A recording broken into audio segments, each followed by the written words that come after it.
Hello, when people look at the rate of immigration into Ireland over the last few years, you see it's immense. If you look at the PPS numbers, that's the one to look at. It's not the press want to say it's all about number of asylum seekers and refugees. No, the one we want to look at is PPS numbers. You'll see over the last number of years that it averages between 240 and 300,000 new PPS numbers per year. And less than 25%, less than a quarter of those PPS numbers are given to people who are born in Ireland. So, to stop the huge numbers of people coming into Ireland, what do we do about it? I would suggest to you, and I'll make the argument that what we need to do is to reduce the draw factors which pull people towards Ireland. What are the draw factors? I would suggest to you, it's these things. Free welfare. And that includes free housing, free medical care, free dole, free education for kids. Free stuff. We've got to stop giving non-citizens, non-Irish citizens, free stuff in Ireland. That will considerably reduce the draw factors, attracting people to Ireland. Another aspect is citizenship. Citizenship should be by, jus sanguinis. Around the world, jus sanguinis is used to determine citizenship, that you have Irish citizenship because you have an Irish parent or you have an Irish grandparent. Or citizenship by naturalization. If you're married to an Irish citizen, you can get Irish citizenship after a number of years. That's common across a lot of countries. What is not common is by breaking the law, coming into the country, living in the country for 5 years, 3 years, 5 years, 10 years, you can then get Irish citizenship.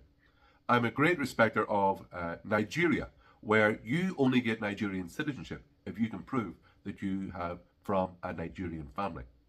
We've got to stop giving out Irish citizenship like sweets at a children's party. This whole thing started under Alan Shatter a number of years ago, and it's continued in a similar vein. That you see thousands of people from all over the world being given Irish passports and Irish citizenship is, I believe, a disgrace.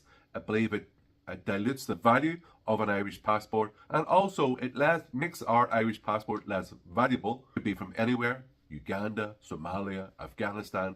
Giving people like that out Irish passports, Palestine is another example, is, well, when they go to another country and they see an Irish passport, it doesn't mean, oh, these people are Irish, let it be safe. When they think, oh, but the person is actually Somalian, it devalues, and it makes our passport, our citizenship, less valuable and less safe and less valuable for ourselves.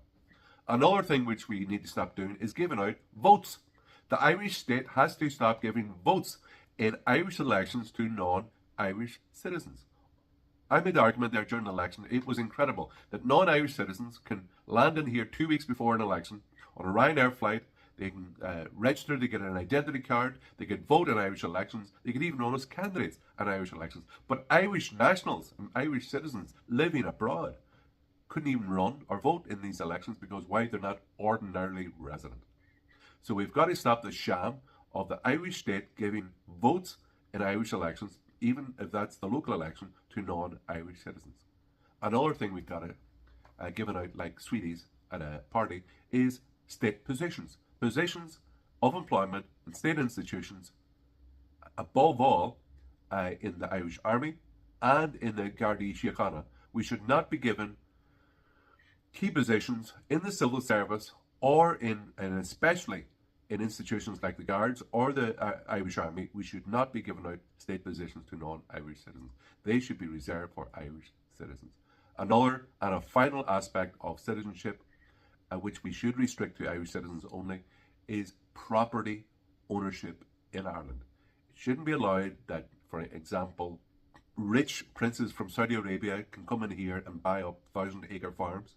It shouldn't be allowed that Chinese billionaires can come in here and buy up large tracts of land beside the cities with the thought of building like Chinese cities in Ireland. As I believe that certainly home ownership or certainly property ownership should be reserved to Irish citizens in Ireland. That this whole idea of owning property here, getting a passport, getting welfare, getting state positions, getting votes should all be reserved for Irish citizens. If citizenship means anything, it should mean loyalty, allegiance and loyalty to the Irish nation and the Irish state. There should be a reciprocity, a give and take between the Irish citizen and the Irish state. So the Irish state should be set up for the benefit of Irish citizens and Irish nationals, and that's it. We're not here to feed the world, clothe the world, educate the world, give free stuff to everybody around the world. The Irish state was set up for the good and benefit of Irish nationals, Irish citizens. So all those things that I talked about should be reserved for Irish citizens, and that's how we stop the draw factor, which is attracting people from all over the world to come to Ireland to get free stuff. So I'm Hermann Kelly, I'm president of the Irish Freedom Party. Go to Margaret.